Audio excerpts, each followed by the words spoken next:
Declaração de Bolonha é um texto complexo, mas é preciso perceber que a Declaração de Bolonha é essencialmente uma declaração política.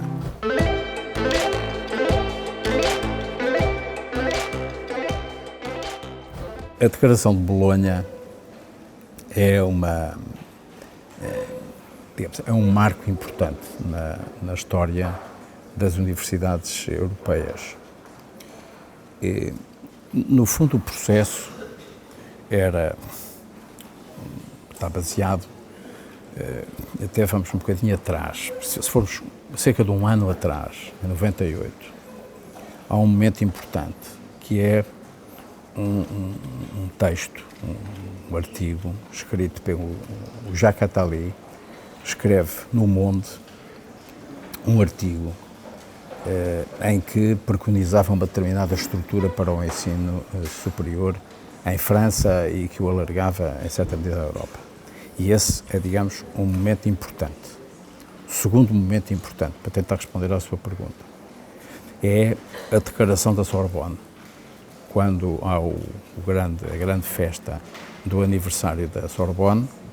O ministro francês, que era o Claude Allègre, propôs à Itália, à Alemanha e à Inglaterra, tudo com pessoas muito estimáveis e de grande qualidade, a Tessa Blackstone, o Luigi Berlinguer, etc., propõe uma declaração que é assinada em Paris e que tinha o seguinte pressuposto, digamos, há uma estrutura nova para o ensino superior na Europa, nos países europeus, e a ideia destes 4 países, e sobretudo do Claude Allègre, era que os restantes países se viessem a associar a esta declaração. O que aconteceu foi que a esmagadora maioria dos outros países, na altura a União Europeia só tinha apenas 15 países, a ideia não foi particularmente bem acolhida por outros países, entre eles Portugal.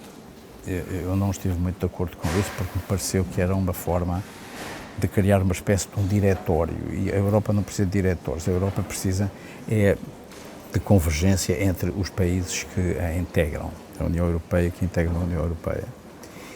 E numa das reuniões de Conselhos de Ministros, passado alguns meses, talvez 2 meses, eu já não me recordo exatamente, isto passa-se, portanto, eu penso que é em maio de 98, e passado algum tempo, numa reunião do Conselho de Ministros, o Luigi Berlinguer, que era o Ministro da Educação italiano, propôs a vários ministros, entre eles a mim próprio, que representava Portugal nesse Conselho, que nós pensássemos numa declaração que fosse de todos os países europeus.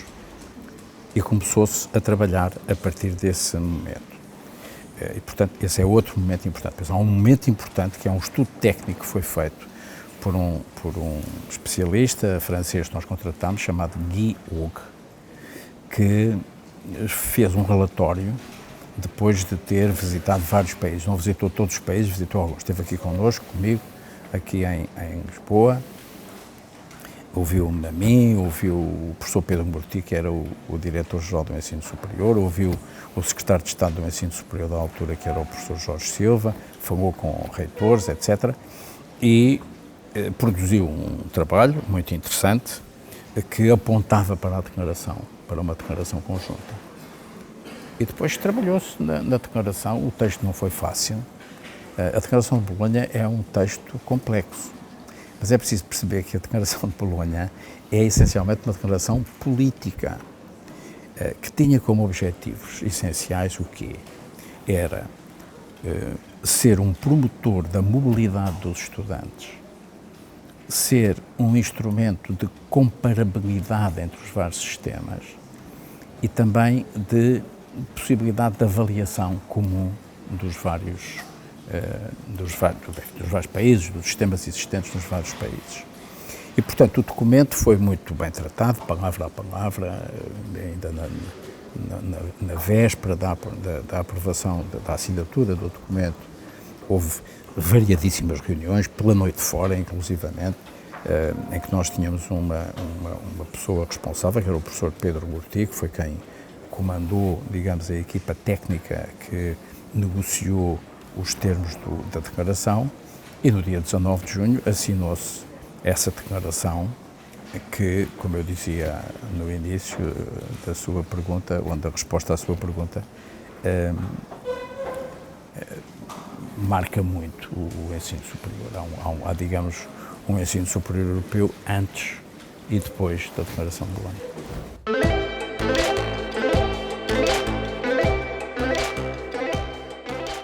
Eu tenho uma avaliação que é muito positiva. Vamos ver, a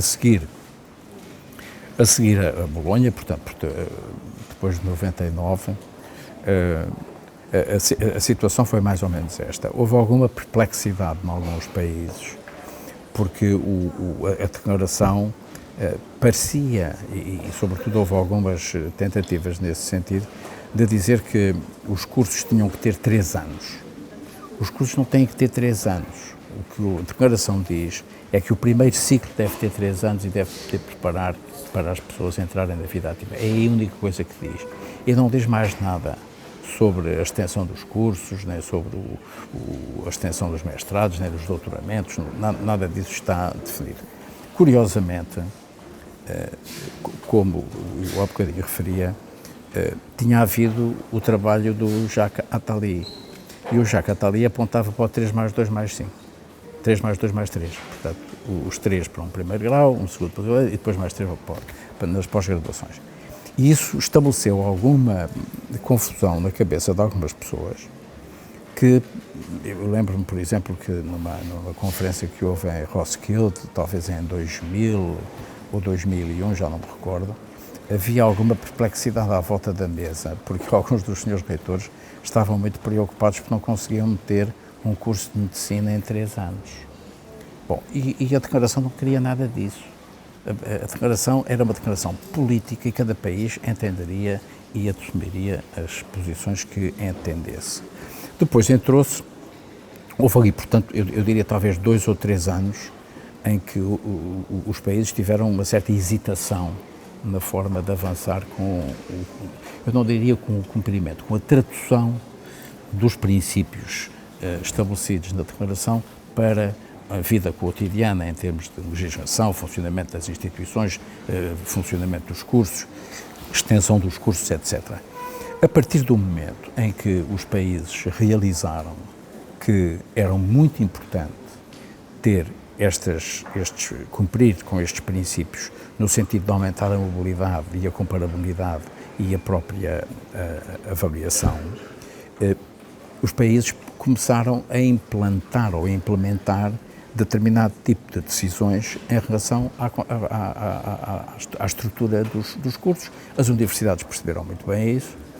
Em Portugal, eu julgo que o processo foi bem tratado, foi tratado com uma grande racionalidade, foi muito bem pensado, as universidades pensaram-no muito bem, adaptaram-se bem aos cursos, encontraram soluções, porque há uma série de profissões que exigem determinadas características aos cursos, as engenharias, o direito, a veterinária, a medicina, etc., um número imenso. A arquitetura, não sei se referia à arquitetura, penso que também, foi uma série de cursos que têm até legislações europeias às quais têm que obedecer. E, portanto, houve aqui necessidade de alguns ajustes que se fizeram e, portanto, respondendo diretamente à sua pergunta, 20 anos depois, a Declaração de Bolonha mostrou porque é que era importante e porque é que era importante ter-o feito. Agora, se me perguntar, poderia ter havido alguma outra medida que pudesse ser tomada na mesma altura e que pudesse tornar o processo mais eficaz? Eu acho que sim. E eu julgo que se os países europeus tivessem assumido logo em 99 ou em 2000 que era muito importante criar instrumentos, incentivos e instrumentos, mecanismos que permitissem e facilitassem a criação de cursos conjuntos entre as universidades, não é? Entre as universidades ou entre os politécnicos, não estou a falar exclusivamente das universidades, porque a declaração é para o conjunto do ensino superior, não é apenas para as universidades. Eu acho que um projeto, por exemplo, como o Erasmus Mundus, teria tido um enorme impacto logo em 1999 ou em 2000. porque permitiria operacionalizar determinado tipo de instrumentos, e os cursos são os melhores, e os projetos de investigação são os melhores, em que se interligam e interagem universidades diferentes, departamentos diferentes, de várias universidades. Isto veio a fazer-se mais tarde e fez-se, na minha opinião, com um enorme sucesso. Eu acho que a Declaração de Bolonha pode ter aspectos, digamos, em que seja necessário ir acompanhando e percebendo como é que nós conseguimos aumentar a mobilidade e aumentar a comparabilidade e uma maior interação, mas é indiscutivelmente um sucesso.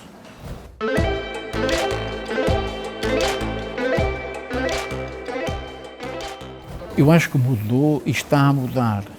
Isto é, por exemplo, esta última decisão tomada relativamente aos cursos de engenharia, de fazer terminar os chamados mestrados integrados, não é? Aqueles cursos que têm a licenciatura e o mestrado pegado um ao outro, digamos, é um corolário da Declaração de Bolonha em termos conceptuais, e vai permitir o quê? Vai permitir que mais estudantes, e eu acho que este aspecto é muito importante, que é, os estudantes podem fazer um curso de 3 anos e depois dos 3 anos têm uma panóplia de escolhas maior, quer em termos de cursos, quer em termos de instituições, porque o país também precisa, Portugal precisa, de aumentar a mobilidade dos seus estudantes entre universidades. Nós temos uma baixa taxa de mobilidade dos estudantes portugueses de universidades para universidades. Temos muita tendência de um estudante entra na Universidade de Aveiro e faz tudo na Universidade de Aveiro. Entra na Universidade do Porto, faz tudo na Universidade do Porto. Entra no Instituto Superior Técnico, faz tudo no Instituto Superior Técnico.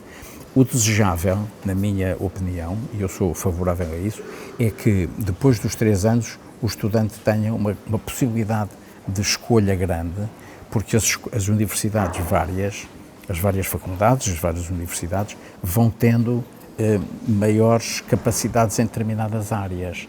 E, portanto, uma pessoa termina, por exemplo, um curso de engenharia mecânica de 3 anos de base e depois pode querer fazer mais 2 anos para fazer um mestrado, mas vai fazê-lo a Vila Real, ou vai fazer o A Covilhã, ou vai fazer o Aveiro, ou vai fazer o Instituto Superior Técnico, ou vai fazer a Universidade do Porto. E, portanto, o impacto que teve em Portugal, eu acho que pode ser maior ainda a partir de agora. Digamos, a possibilidade que se tem de maior mobilidade dos estudantes dentro do país também. O estudar em várias instituições é muito importante, quer dentro do país, quer fora do país. Às vezes há pequenos pormenores que fazem a diferença. Por exemplo, eu vou-lhe dar um exemplo completamente, não digo completamente diferente, mas complementa ao que eu tenho estado a dizer, que é uma universidade, por exemplo, estabelecer que não contrata os seus doutorados.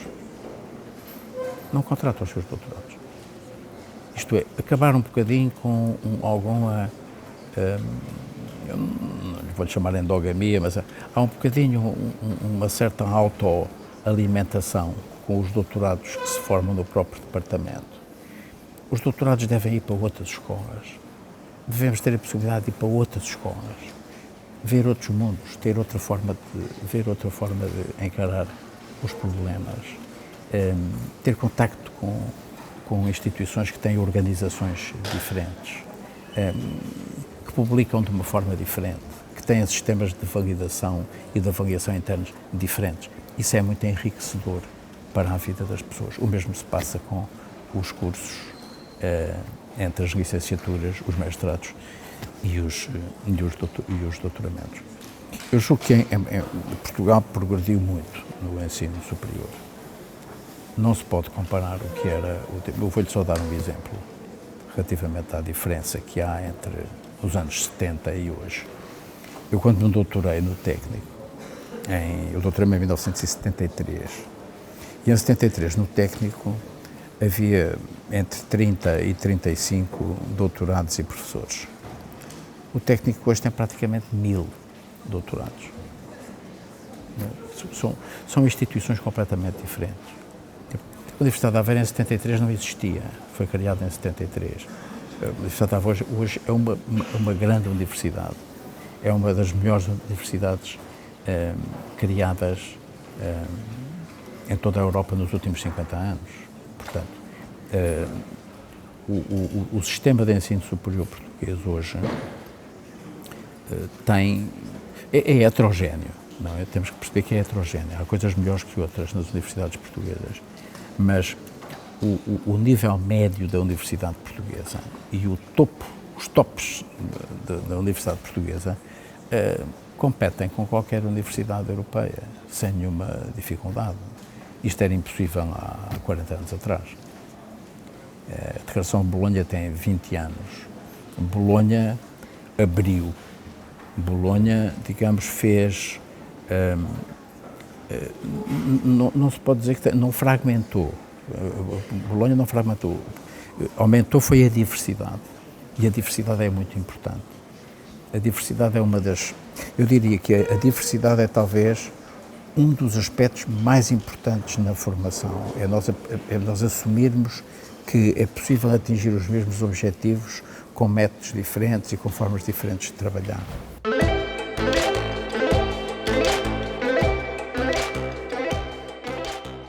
Sim, eu acho que falta eu não sei quantas pessoas quantos estudantes terão já entrado em programas de mobilidade, nem tenho números relativamente ao número de cursos, quer de pós-graduação, quer programas de investigação que são feitos por várias instituições. Mas hoje isso é exponencial, quer dizer, tem vindo a crescer de uma forma muito, muito acelerada, embora a mim me pareça que em relação à mobilidade dos estudantes pode-se fazer muito mais. Pode-se fazer mais. Era desejável que todos estes estudantes que estivessem aqui tivessem uma oportunidade de ir fora. E não era só ir fora 6 meses, para fazer 6 meses de Erasmus ou fazer um ano de Erasmus. É a possibilidade, por exemplo, dos investigadores trabalharem noutras instituições, mesmo do pessoal técnico e do pessoal administrativo e auxiliar poder trabalhar noutras instituições. Agora, diz-se assim, mas isto é a mobilidade pela mobilidade. Não. O grande objetivo da mobilidade é que o facto de nós termos um sistema de ensino superior que é formado por vários sistemas, o facto de nós aumentarmos a mobilidade e a interação entre as instituições através da mobilidade das pessoas, da movimentação das pessoas e da criação de programas, projetos, investigação, temas, etc., acumulação de conhecimento, debates, colóquios, enfim, tudo isto. Esta interação aumenta a capacidade da Europa. Isto é, torna a Europa mais forte, torna a Europa mais competitiva, torna a Europa mais coesa, eu vou dizer uma redundância, torna a Europa mais Europa. Torna a Europa mais... Europa é um mosaico, não é? De culturas, de línguas, de formas de estar, de formas de ser. Somos diferentes. E aquilo que me parece mais importante, e o ensino superior aí tem um papel importantíssimo, e Bolonha teve uma enorme importância nisso, é que qualquer que seja o modelo de integração europeia, qualquer que seja federação, não seja federação, seja a Europa das Nações, seja a Europa multicultural, seja a Europa não multicultural, seja aquilo que for, o que nós temos que perceber é o seguinte: há uma série de problemas que só podem ser resolvidos em conjunto. E se os problemas são resolvidos em conjunto, e se um dos fatores essenciais é o conhecimento, a forma como se produz o conhecimento e como o conhecimento é transformado e é, digamos, há um termo que se utiliza muito hoje que é a translação, não é? A translação do conhecimento, que passá-lo para a vida económica, passá-lo para da biologia para os hospitais, das tecnologias que são desenvolvidas para a economia, para quem produz, para quem desenvolve serviços, para quem desenvolve novas formas de trabalhar. Tudo isso aumenta a capacidade da Europa. E a Europa tem que ser, os países europeus têm que ser capazes de perceber bem que só através de um esforço conjunto e de um trabalho em conjunto e em cooperação é que somos capazes de os resolver. Por exemplo, uma questão como as alterações climáticas, ou o problema do mar, ou o problema da energia, ou o problema dos refugiados, ou o problema da imigração, ou o problema da segurança, ou o problema da cibersegurança, ou todos os problemas que se põem ao nível desta sociedade que se está a digitalizar, não é? Que estamos aqui num processo de digitalização das coisas. A vida passar a fazer-se sempre através de processos digitais e não através dos processos mais clássicos. Isto tem que ser feito em conjunto. Bolonha foi e é uma peça essencial disto.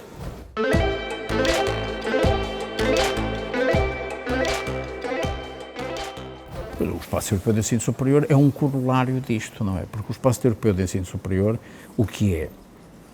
É, no fundo, uma tentativa natural de intercâmbio e de ligação entre as instituições universitárias e de ensino superior no seu conjunto. Através da troca de estudantes, dos projetos comuns, dos cursos comuns, da definição de objetivos prioritários comuns, de um entendimento em relação à forma como se desenvolvem as novas tecnologias e como se aplicam as novas tecnologias e ainda, digamos, naquilo que poderá ser ou que é a utilização de tecnologias avançadas na formação das pessoas. Porque quando nós hoje falamos em formar, não é? Há um período académico, não é? Em que o estudante está ligado a uma universidade, mas depois esse estudante digamos, muda de estatuto e torna-se um profissional, e como profissional tem que ter uma preocupação com a sua autoformação e a pessoa terá a necessidade de continuar a aprender, seja numa instituição, seja por si próprio, e isto só se consegue se houver o acesso, digamos, à informação. O acesso à informação hoje, nós esta espécie de próteses que nós temos dos iPhones e dos iPads, e enfim, toda esta parafernália de equipamentos absolutamente fantásticos, com o acesso à informação tão grande que nós temos, mas as instituições, neste caso as universidades, as instituições de ensino superior, têm uma responsabilidade muito grande nisto, porque são elas próprias criadoras de conhecimento e são os sítios por excelência onde se inova, não é? Onde se desenvolve o conhecimento, onde se inova e onde se procura preparar as pessoas para este processo de mudança em que nós vivemos a uma velocidade inacreditável.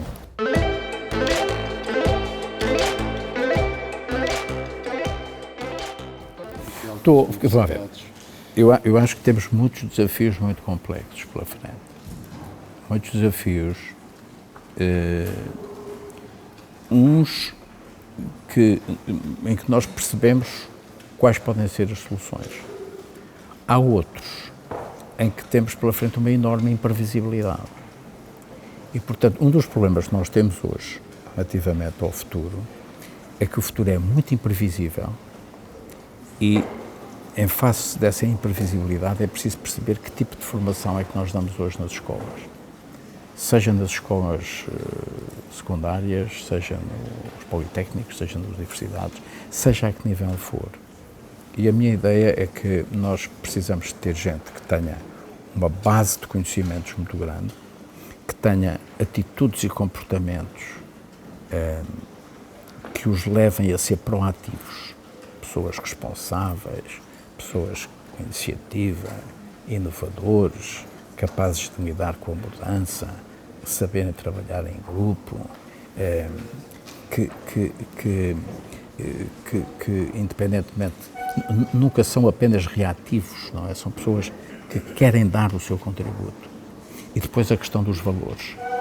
Mas a ideia que eu tenho, os exemplos que deu, portanto, das alterações climáticas, o terrorismo, o risco da extrema-direita, nós estamos 2 dias depois de um ato eleitoral europeu e olhando para os resultados europeus, eu estou otimista. Estou otimista porque está em crescimento na Europa uma enorme consciência da importância das questões climáticas. A subida dos verdes em praticamente todos os países é um bom sintoma, é um bom indicador. É por aqui, porque as preocupações dos ambientalistas coincidem com as de grande parte dos europeístas. Ou seja, só é possível resolver as questões do ambiente e o combate contra as alterações climáticas através de um esforço europeu. Não são os alemães sozinhos, nem os italianos sozinhos, nem os franceses sozinhos, nem os espanhóis sozinhos, nem os portugueses sozinhos, nem os romanos sozinhos, nem os suecos, nem os noruegueses. Somos todos que temos que pegar nesta matéria.